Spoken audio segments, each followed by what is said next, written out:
Ayo semuanya, yang datang dari lamunannya, yang datang dari pikirannya, ukhruju ya aduwallah. Pernah ningali kieu teu dirompok? Pernah ningali ngamuk teu? Pernah gak sih lo ngerasa lebih sensitif dari biasanya? Suka tiba-tiba marah karena hal kecil, atau lo males ngelakuin apa-apa dan kayaknya tuh demot banget ngelakuin sesuatu. Padahal bisa jadi sebelumnya lo tuh suka banget ngelakuin sesuatu itu, tapi entah kenapa akhir-akhir ini tiba-tiba ya demot aja gitu. Kemungkinan besar kebanyakan orang akan jawab pernah ngerasain gejala-gejala yang barusan gue tanyain. Atau mungkin lo juga sedang ngerasain gejala-gejala itu sekarang. Gejala yang gue tanyain barusan adalah gejala stres yang sebenarnya emang wajar banget terjadi di kehidupan semua orang. Normal banget untuk ngerasa capek secara emosional ketika ada perasaan tertekan karena beban atau masalah yang berat. Tapi ada juga nih gejala-gejala stres yang mungkin ya bisa dibilang cukup serius gitu. Kalau lo ngerasain gejala-gejala tadi udah lama banget, emosi lo lagi gak stabil, capek lo gak hilang-hilang sampai gak termotivasi untuk ngelakuin semua hal gitu, bahkan untuk makan, maka ada kemungkinan bahwa lo sedang mengalami emotional burnout.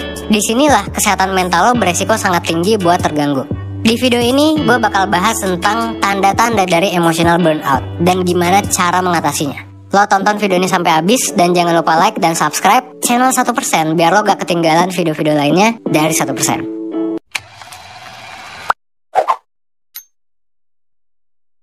Pertama-tama, emang apa sih yang dimaksud sama emotional burnout? Emotional burnout adalah keadaan mental yang negatif dengan berbagai macam gejala, mulai dari gejala fisik, emosional, dan perilaku. Emotional burnout ini bisa bikin kita tuh nggak berfungsi dengan normal dan bisa bikin kita ngerasain stres yang parah.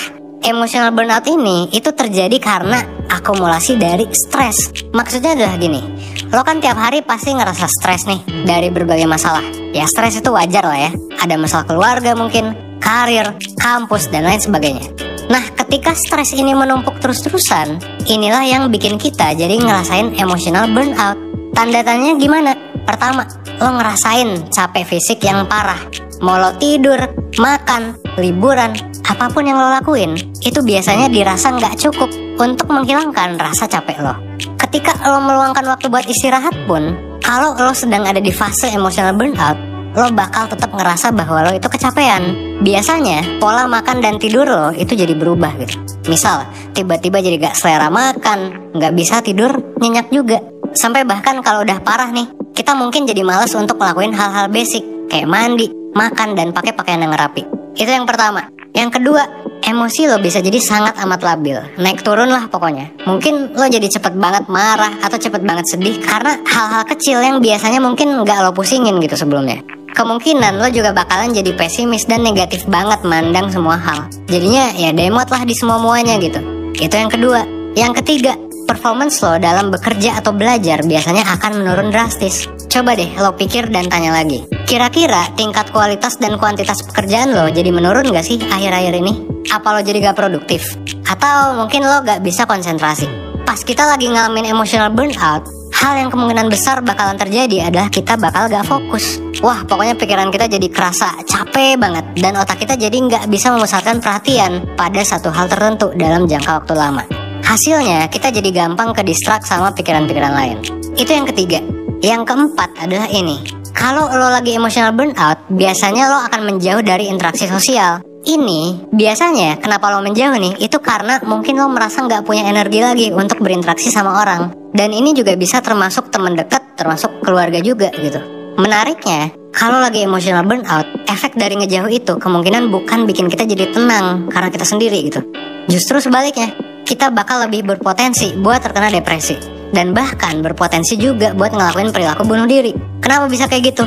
Karena ya sebenarnya menarik diri dari hubungan sosial itu bisa bikin banyak banget orang menderita karena kesepian. Emang rada kontradiktif sih, kok menarik diri gitu, padahal orangnya kan lagi butuh-butuh interaksi dan support dari orang lain. Well, emang menarik, tapi kalau gue bahas mungkin kebanyakan, jadi mungkin gue akan bahas ini di video selanjutnya. Nah itu yang keempat. Yang kelima, lo ngerasa kosong, hopeless, atau ngerasa hidup lo saat ini tuh gak bermakna.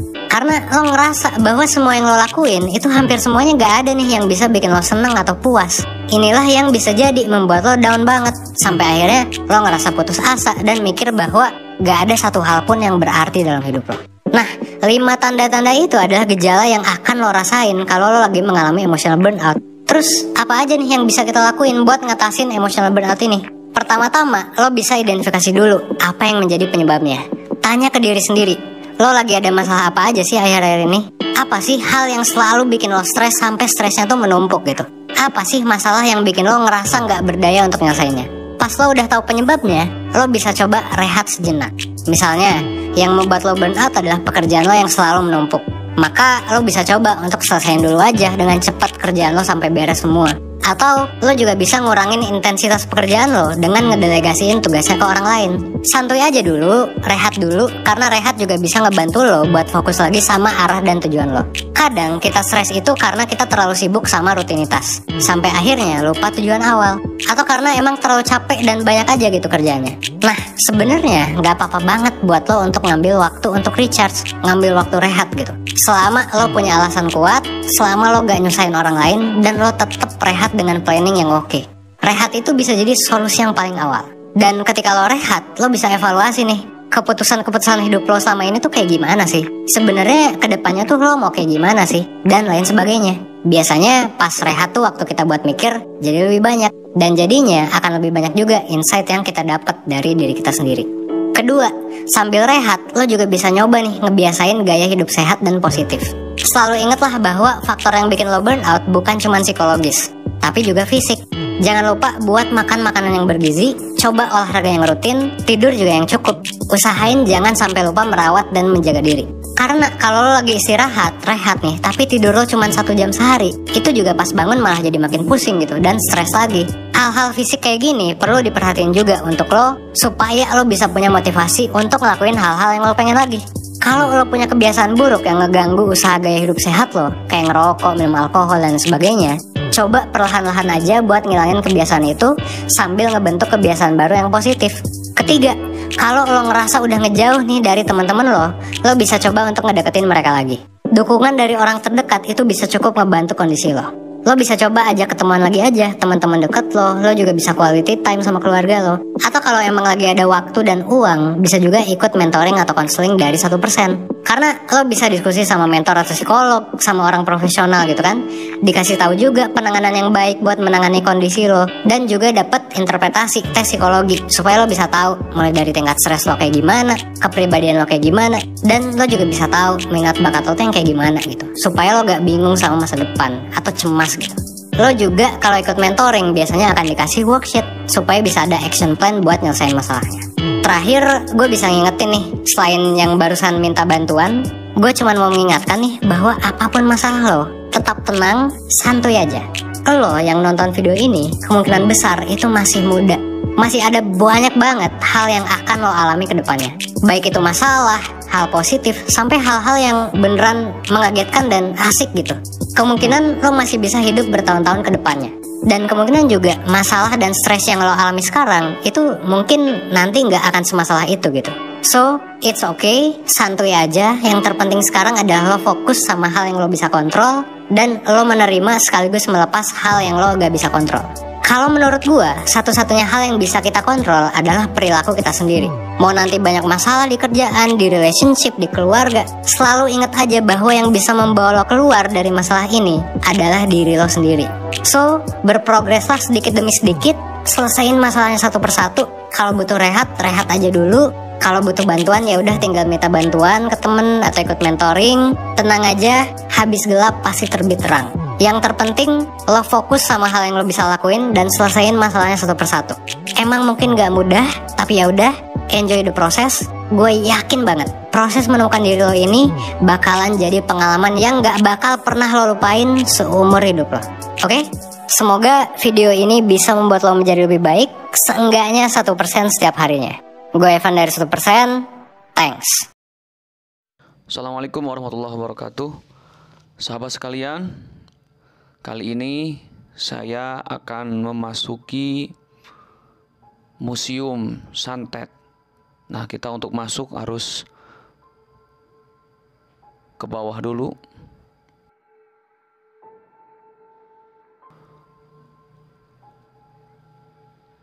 Ini banyak sekali boneka-boneka yang konon diambil oleh Kang Ujang Bustami dari setiap beliau menghajar para dukun-dukun santet ya. Jadi konon boneka-boneka ini dijadikan sebagai media untuk menyantet orang lain. Nauzubillah min dzalik. Nah, ini saya sendirian. Ini menjelang maghrib ya.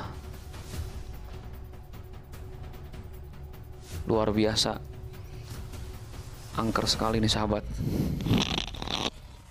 Di sini kita akan diuji mental, diuji nyali kita untuk kuat, untuk bisa agar kita tidak takut menghadapi dukun santet atau dengan setan-setan ya. Dan tentunya akan mengingatkan kita tentang kematian. Nah, nanti di masa depan kalau kita mati, kita bakal dibungkus dengan kain kafan ini sahabat.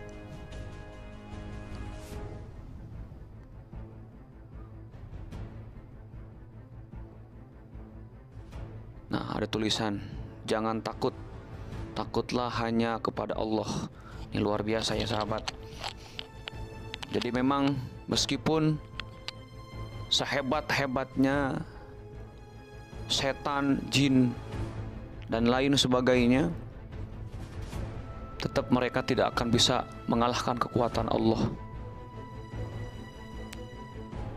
Tetapi tentunya kita harus tetap untuk bisa menjaga diri.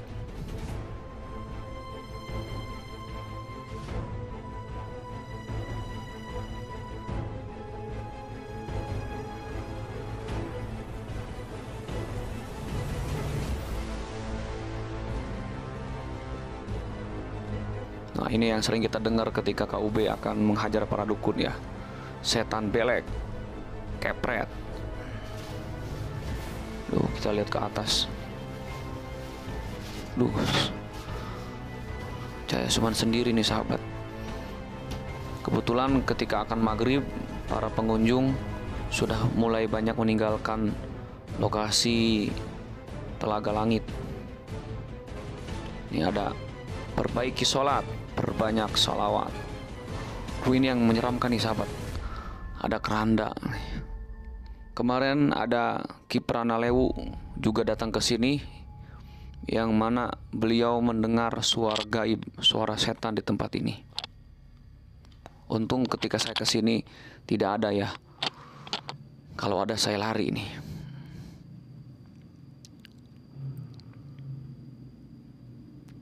Oh, jangan takut santet.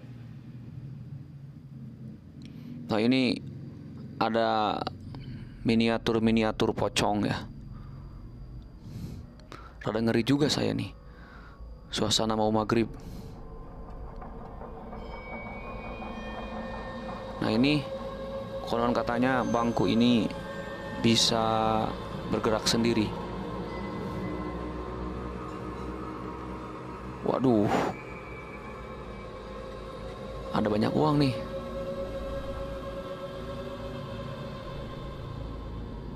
Konon ini biasa digunakan oleh para dukun ketika akan memuja setan, ketika akan mendatangkan bangsa setan untuk dijadikan sebagai media santet.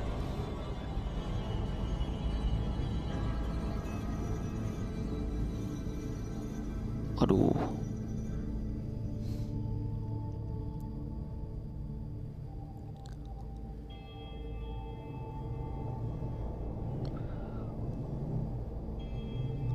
menurut Kang Ujang Bustami, pembuatan museum santet ini memang ditujukan untuk mengedukasi masyarakat agar tidak takut dengan santet. Tapi tetap kita harus hati-hati dan waspada ketika kita punya masalah dengan orang lain atau ketika kita mempunyai usaha yang sedang maju-majunya. Karena kadang ada orang yang tidak suka dengan kita. Nah, ini ada beberapa keris, beberapa golok-golok ya, yang konon, waduh,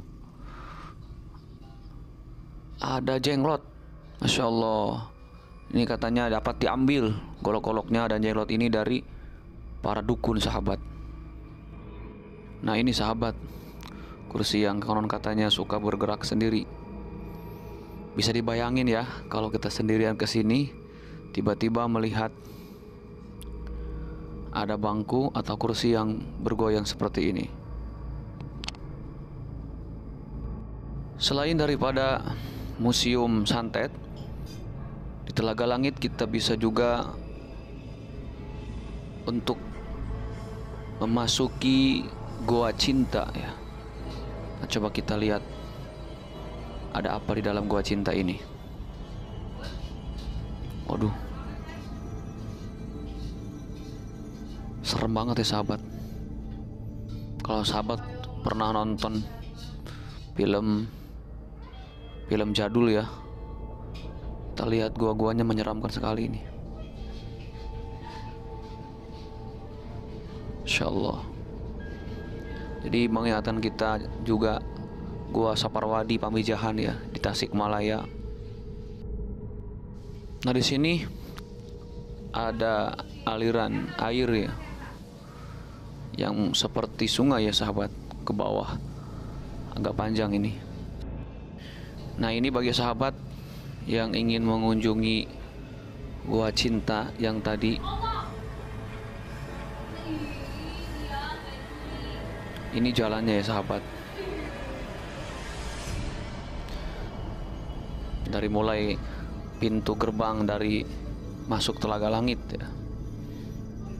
Nah ini banyak tanaman-tanaman berbunga.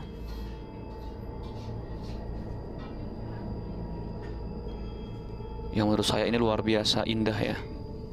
Ini kebetulan di hari Jumat ya, saya sengaja datang ke sini di saat tidak banyak pengunjung gitu. Biasanya pengunjung ramai itu di akhir pekan ya, Sabtu dan Minggu.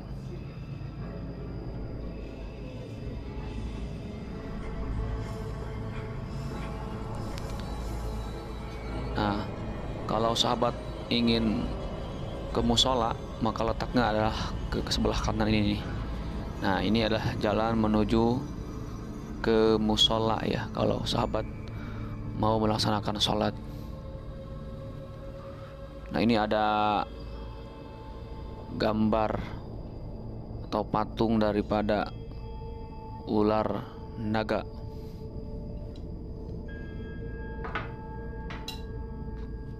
Kalau sahabat pecinta film-film Jepang ya, terutama film Dragon Ball, maka tidak asing dengan yang namanya ular naga.